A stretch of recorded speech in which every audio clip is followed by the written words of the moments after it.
Ça, c'est le coût du carbone. Nous ne pouvons pas le réaliser, mais le changement climatique affecte chacun d'entre nous en ce moment. Nous le voyons dans les fonds des océans, au sommet des montagnes. Nous le voyons dans les visages des victimes partout dans le monde.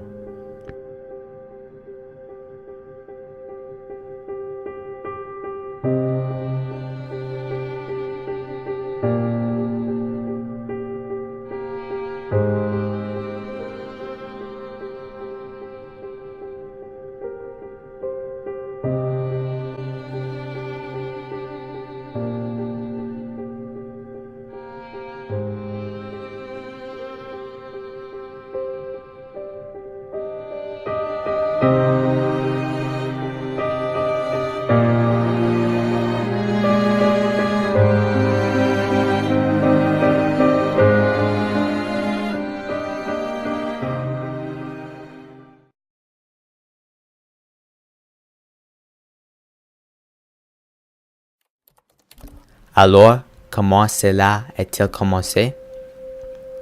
Nous allons au début. En 1824, Joseph Fourier a découvert qu'il y a une atmosphère autour de la Terre qui fait la Terre habitable. Quelques années plus tard, la révolution industrielle a commencé et aussi le boom de carbone. Ces trois scientifiques ont découvert que trop de la combustion du carbone et des combustibles fossiles serait trop augmenter la température globale de la Terre. À cette époque, ils pensent qu'il y avait quelques milliers d'années avant qu'il ne prenne effet, afin que personne n'a fait rien. Pendant les années 1960, Charles Keeling a découvert qu'il y avait une corrélation directe entre la quantité de combustible fossile brûlé et la quantité de CO2 dans l'air. Et ces niveaux ont augmenté. En 2010, la NASA a déclaré que 2000 à 2009 a été la décennie la plus chaude jamais enregistrée. Mais qu'est-ce que la NASA sait? Aujourd'hui, nous vivons dans un monde de phénomènes météorologiques extrêmes. Et cela nous coûte de l'argent. Et pas seulement l'argent, l'emploi, nos maisons et les vies des êtres chers.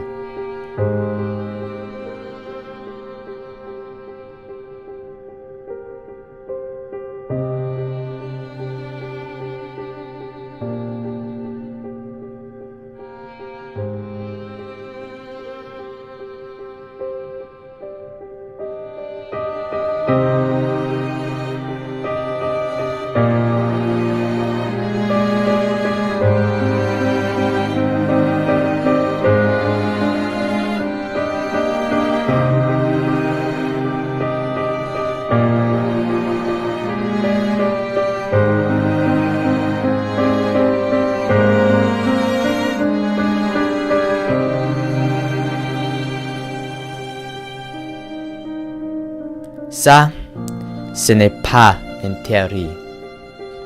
Il n'est pas un avis. C'est le coût du carbone.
Ocean Conveyor Belt and the Gulf Stream. Ocean currents have a direct influence on our lives. They determine our weather, our climate, and much more. The ocean currents and wind systems transport heat from the equator to the poles and operate like a large engine for the global climate. In the oceans, there are numerous currents. The so-called ocean conveyor belt is very important for our climate. This term describes a combination of currents that result in 4 of the 5 global oceans exchanging water with each other. They form a worldwide circulation system. The conveyor belt is also called the thermohaline circulation, with thermo referring to the temperature and haline to the salt content of the water. Both determine the density of the water. While the masses of water may be moved in part by wind, primarily the different densities of the global oceans are responsible for their movement. Warm water has a lower density and rises, while cold water sinks. The water's density also increases with a higher salt content. At the equator, the heat from the sun is especially strong, resulting in a lot of evaporation and thus a rise in the water's salt content. That is where the Gulf Stream begins. The Gulf Stream is very important for the European climate. Its length of 10,000 kilometers makes it one of the largest and fastest ocean currents on Earth, and it's very warm. At roughly 2 meters a second, it brings up to 100 million cubic meters of water per second towards Europe. A constantly blowing wind, the southeast trade wind, drives warm surface water to the northwest into the Gulf of Mexico, where it heats up to 30 degrees Celsius. The turning of the Earth and the west winds then direct the Gulf Stream towards Europe and split it up. One part flows south, another east to the Canary Current, and a third part flows north, where it releases a lot of heat into the atmosphere as the North Atlantic Current. The water becomes colder there. Its salt content and density rise on account of evaporation, and it drops down between Greenland, Norway, and Iceland. There we also find the largest waterfall on Earth, the so-called chimneys, roughly 15-kilometer wide pillars with water falling up to 4,000 meters. 17 million cubic meters of water per second, or roughly 15 times more water than is carried by all the rivers in the world. This creates a strong maelstrom which constantly pulls in new water and is the reason that the Gulf Stream moves towards Europe. Countless species use the Gulf Stream as a means of transport on their trips from the Caribbean to northern areas. But it doesn't just bring us animals. An enormous quantity of warm air also comes with it. In order to reduce the same heat which it brings to the shores of Europe, we would need 1 million nuclear power plants. That's why we also call the Gulf Stream a heat pump. Without it, the temperature would be significantly colder here, at least 5 to 10 degrees.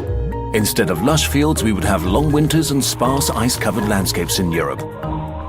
In the last few years, scientists and pundits in the media have repeatedly expressed the fear that the Gulf Stream could come to a standstill due to climate change. Because if the polar caps actually melt, the salt content in the water off Greenland would fall, as would its density. The North Atlantic Current would no longer be heavy enough, and so it wouldn't sink as usual. In the worst case, that would bring the Gulf Stream, our heat pump, to a stop. Some climate experts also assume that climate change could compensate for this effect. We know that it can be normal for the climate to change by looking at the development of the Earth over the last few million years. There are ice ages and warm periods. In the last ice age, a gigantic flood of melting water crippled the heat-bringing North Atlantic Current, covering the northern hemisphere in ice. Scientists have different views on the impact that climate change will have on the global ocean conveyor belt.